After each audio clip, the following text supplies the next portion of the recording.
नमस्कार दोस्तों, आप सबों का स्वागत है। बिहार बोर्ड मैट्रिक परीक्षा 2024 के लिए सामाजिक विज्ञान का अति महत्वपूर्ण ऑब्जेक्टिव प्रश्न। दोस्तों, आपको बिल्कुल ऐसे ही बिहार बोर्ड मैट्रिक परीक्षा सामाजिक विज्ञान में ऑब्जेक्टिव पूछे जाएंगे, तो आप इस वीडियो को अंत तक जरूर देखें। तो पहला प्रश्न है, पंजाब में भूमि नवीकरण का मुख्य कारण है।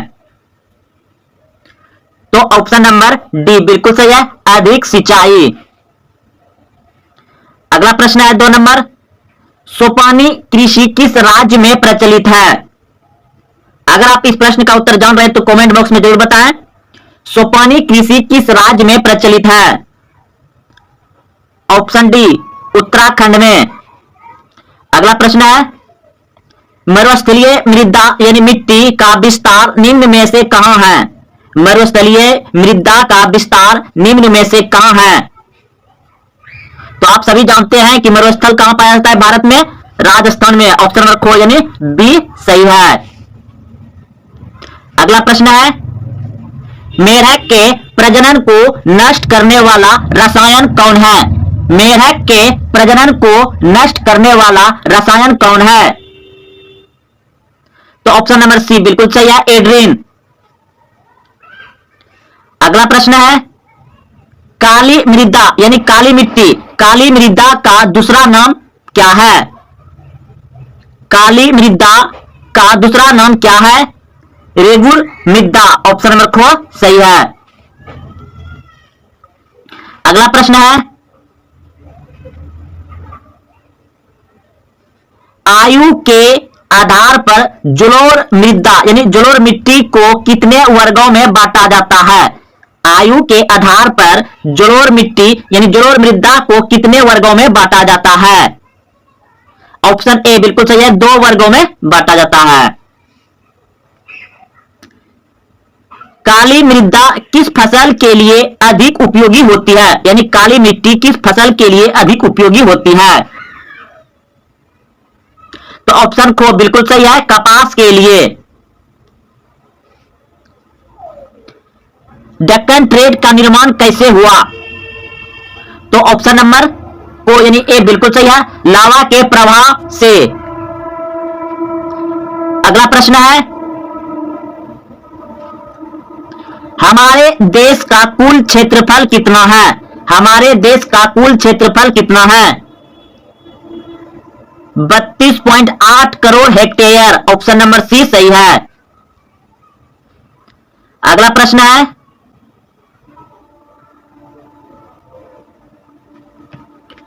देश के बांधों को किसने भारत का मंदिर कहा था। देश के बांधों को किसने भारत का मंदिर कहा था। तो ऑप्शन नंबर सी बिल्कुल सही है, पंडित नेहरू ने। पंडित नेहरू ने भारत के बांध को भारत का मंदिर कहा था। अगला प्रश्न है, प्राणियों के यानी जीवों के शरीर में कितना प्रतिशत जल की मात्रा निहित होती है। प्राणियों के शरीर में कितना प्रतिशत जल की मात्रा निहित होती है। तो ऑप्शन नंबर सी बिल्कुल सही है, 65% होता है। अगला प्रश्न है, बिहार में अति जल दोहन से किस तत्व का संतृकरण हो रहा बढ़ रहा है। बिहार में अति जल दोहन से किस तत्व का संकेंद्रण बढ़ रहा है।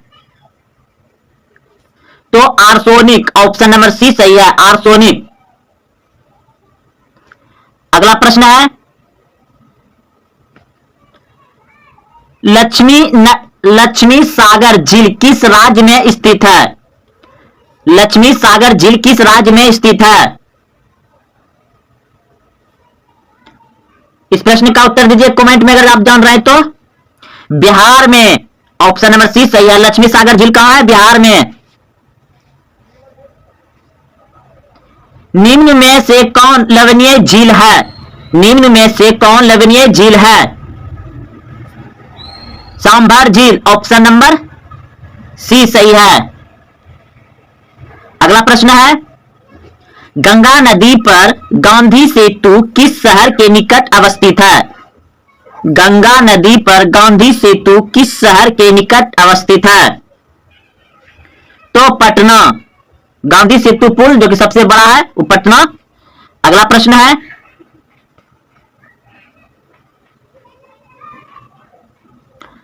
कौन सी नदी भ्रंश घाटी से होकर बहती है? कौन सी नदी भ्रंश घाटी से होकर बहती है? तो ताप्ती। ऑप्शन नंबर सी सही है। कौन सी नदी प्रद्वीपीय भारत की सबसे लंबी नदी है? कौन सी नदी प्रद्वीपीय भारत की सबसे लंबी नदी है? ऑप्शन नंबर क सही है, गोदावरी। सिंधु जल समझौता कब हुआ था? सिंधु जल समझौता कब हुआ था? ऑप्शन नंबर सी बिल्कुल सही है, 1960 में। सांगोपो किस नदी का उपनाम है? सांगोपो किस नदी का उपनाम है? ब्रह्मपुत्र नदी का। ऑप्शन नंबर ख सही है। इनमें से गर्म जल का प्रपात कौन है? इनमें से गर्म जल का प्रपात कौन है? ब्रह्मकुंड। ऑप्शन नंबर सी सही है।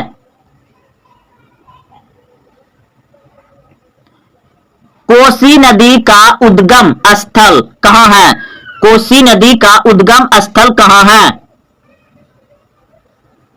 गोसाई धाम। ऑप्शन नंबर सी सही है। पटना में गोलघर किस उद्देश्य से बनाया गया था? पटना में गोलघर किस उद्देश्य से बनाया गया था? ऑप्शन ए सैनिक रखने के लिए, ऑप्शन बी अस्त्र शस्त्र रखने के लिए, ऑप्शन सी अनाज रखने के लिए, ऑप्शन डी पूजा करने के लिए।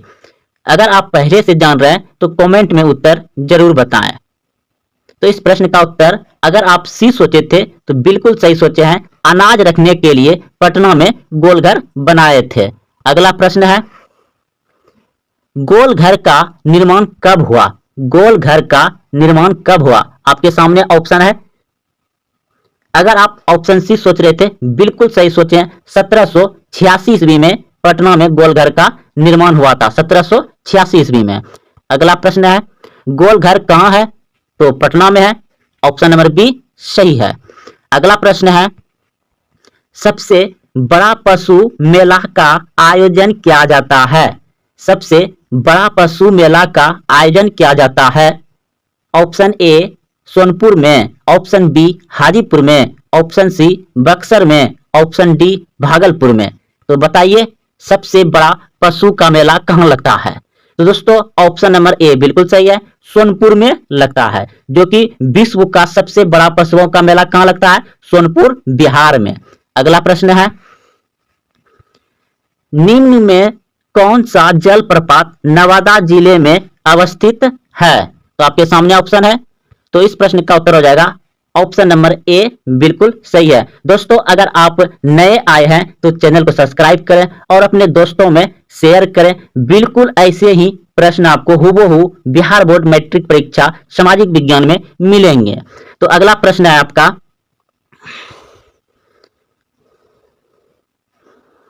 तो इस प्रश्न को अभी आप तुरंत समझे हैं, जाने हैं कि कहां है। तो अगला प्रश्न पे हम चलते हैं। प्रश्न है, भारत का सर्वाधिक काजू उत्पादक राज्य है? भारत का सर्वाधिक काजू उत्पादक राज्य कौन सा है? Option A Tamil Nadu, option B Karnataka, option C Andhra Pradesh, option D Kerala. तो सबसे ज्यादा काजू का उत्पादन होता है केरल में। ऑप्शन नंबर डी सही है। अगला प्रश्न है, भारत के किस क्षेत्र में गरम मसालों की खेती की जाती है? भारत के किस क्षेत्र में गरम मसालों की खेती की जाती है? ऑप्शन ए उत्तरी क्षेत्र में, ऑप्शन बी पश्चिमी क्षेत्र में, ऑप्शन सी दक्षिणी क्षेत्र में, ऑप्शन डी पूर्वी क्षेत्र में। तो ऑप्शन सी बिल्कुल सही है, दक्षिणी क्षेत्र में गरम मसालों की खेती की जाती है।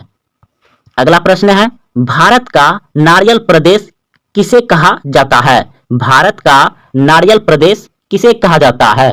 तो ऑप्शन नंबर बी बिल्कुल सही है, केरल को कहा जाता है।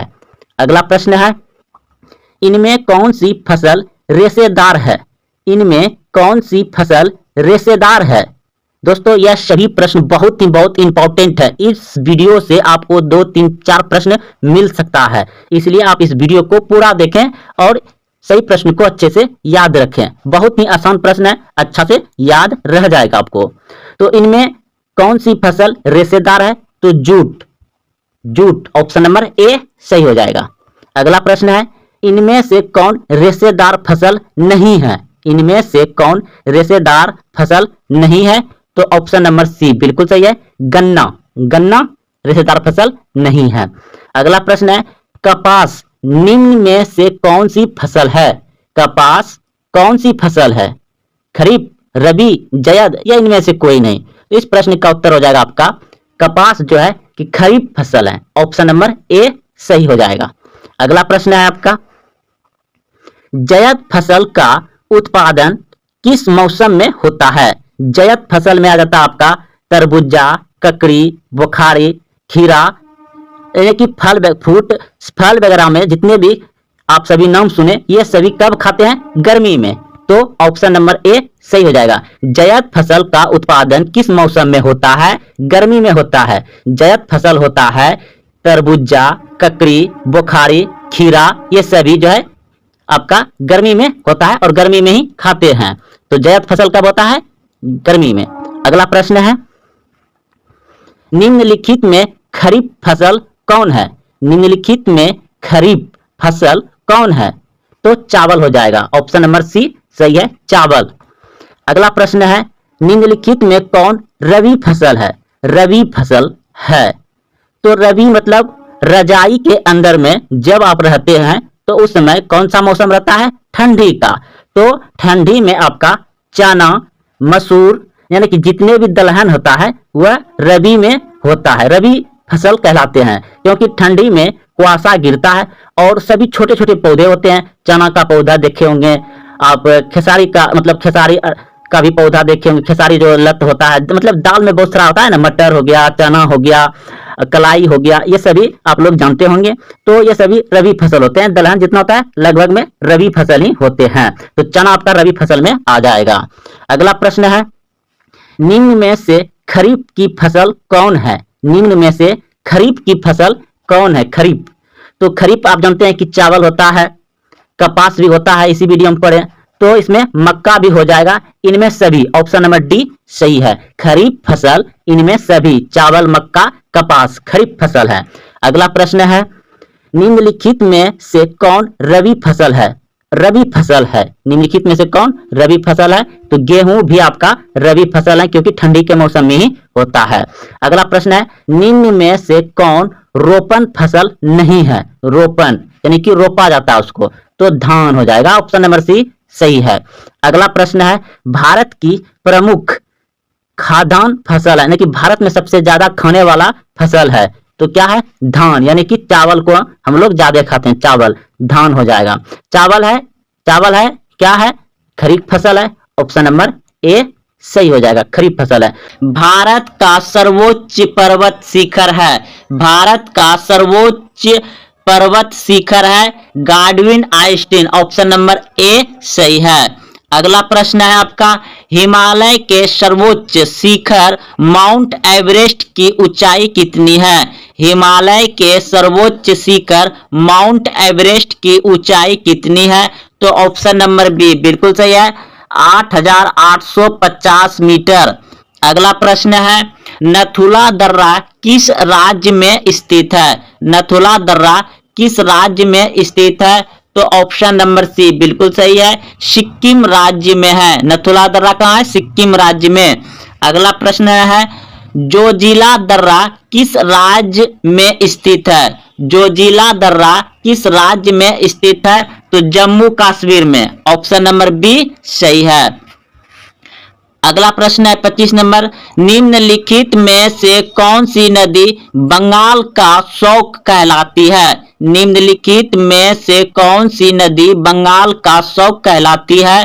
तो ऑप्शन नंबर डी बिल्कुल सही है, दामोदर नदी। दामोदर नदी को बंगाल का शौक कहा जाता है।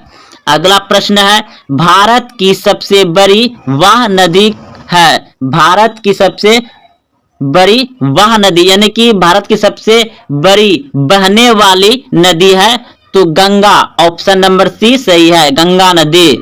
अगला प्रश्न है, निम्नलिखित में से कौन सा शहर गंगा नदी के तट पर स्थित नहीं है। निम्नलिखित में से कौन सा शहर गंगा नदी के तट पर स्थित नहीं है तो ऑप्शन नंबर डी बिल्कुल सही है, दिल्ली। दिल्ली जो है कि गंगा नदी पर नहीं है, कानपुर गंगा नदी पर है, पटना गंगा नदी पर है, वाराणसी गंगा नदी पर है, दिल्ली यमुना नदी पर है। अगला प्रश्न है, आगरा किस नदी के किनारे स्थित है। आगरा किस नदी के किनारे स्थित है तो यमुना नदी के किनारे स्थित है, ऑप्शन नंबर सी सही है। अगला प्रश्न है, 29 नंबर प्रश्न है, सूरत किस नदी के तट पर स्थित है। सूरत किस नदी के तट पर स्थित है तो ताप्ती नदी पर, ऑप्शन नंबर बी सही है। अगला प्रश्न है, जमशेदपुर किस नदी के तट पर स्थित है। जमशेदपुर किस नदी के तट पर स्थित है तो गोमती नदी पर, ऑप्शन नंबर ए बिल्कुल सही है, गोमती नदी पर। अगला प्रश्न है आपका, नासिक किस नदी के तट पर स्थित है। नासिक किस नदी के तट पर स्थित है तो गोदावरी नदी पर, गोदावरी नदी पर नासिक स्थित है। अगला प्रश्न है, भारत का सबसे ऊंचा बांध कौन सा है। भारत का सबसे ऊंचा बांध है टेहरी बांध, ऑप्शन नंबर डी सही है, टेहरी बांध भारत का सबसे ऊंचा बांध है। अगला प्रश्न है, भारत का सबसे लंबा बांध कौन सा है।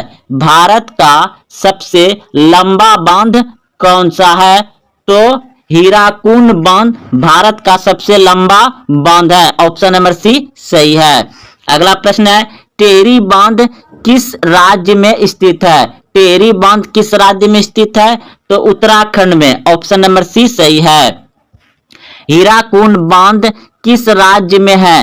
हीराकुंड बांध किस राज्य में है उड़ीसा में है, ऑप्शन नंबर ए सही है। अगला प्रश्न है, अल्मिट बांध किस राज्य में है तो कर्नाटक में, ऑप्शन नंबर सी सही है, कर्नाटक। अगला प्रश्न है, अल्मिट बांध किस नदी पर बना है तो ऑप्शन नंबर डी बिल्कुल सही है, कृष्ण नदी पर बना है।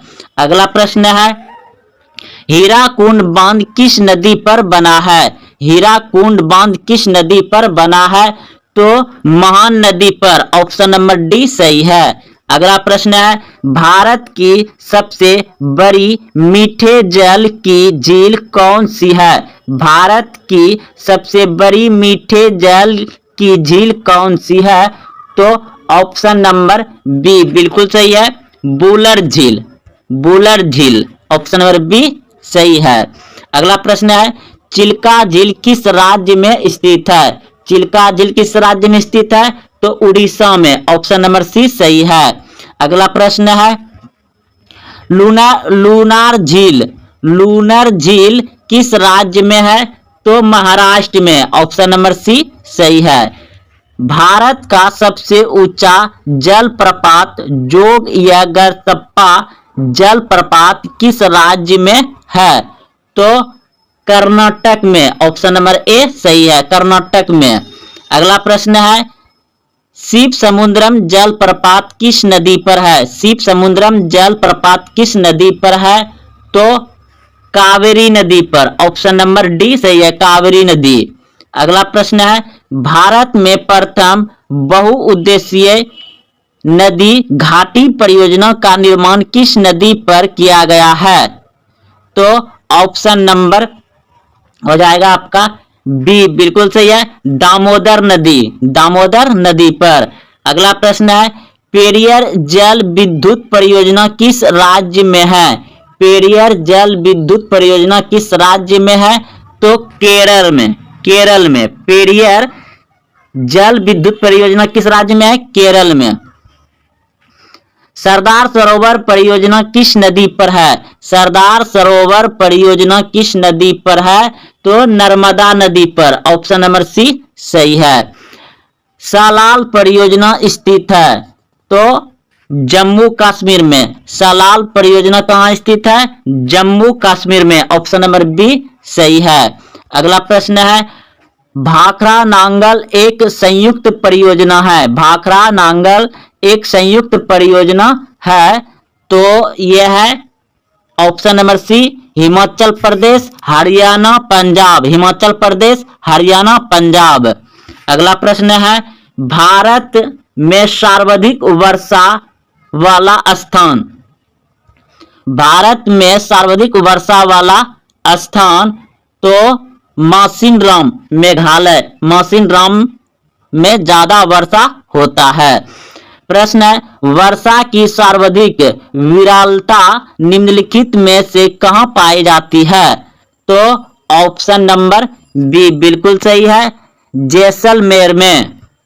अगला प्रश्न है, फूलों की घाटी। फूलों की घाटी स्थित है। फूलों की घाटी स्थित है उत्तराखंड में। ऑप्शन नंबर बी सही है। दुधवा राष्ट्रीय उद्यान कहाँ स्थित है? दुधवा राष्ट्रीय उद्यान कहाँ स्थित है? उत्तर प्रदेश में। अगला प्रश्न है, घना पक्षी विहार किस राज्य में स्थित है? राजस्थान में। अगला प्रश्न है, काजीरंगा राष्ट्रीय उद्यान में पाए जाने वाला मुख्य जंतु। काजीरंगा राष्ट्रीय उद्यान में पाए जाने वाला मुख्य जंतु है एक सींग वाला गेंडा। एक सींग वाला गेंडा। अगला प्रश्न है, रणथंभौर वन्य जीव अभयारण्य भारत के किस प्रदेश में है? तो राजस्थान में। ऑप्शन नंबर बी सही है। काजीरंगा राष्ट्रीय उद्यान किस राज्य में स्थित है? असम में। ऑप्शन नंबर ए सही है। काजीरंगा राष्ट्रीय उद्यान किस राज्य में है? असम में।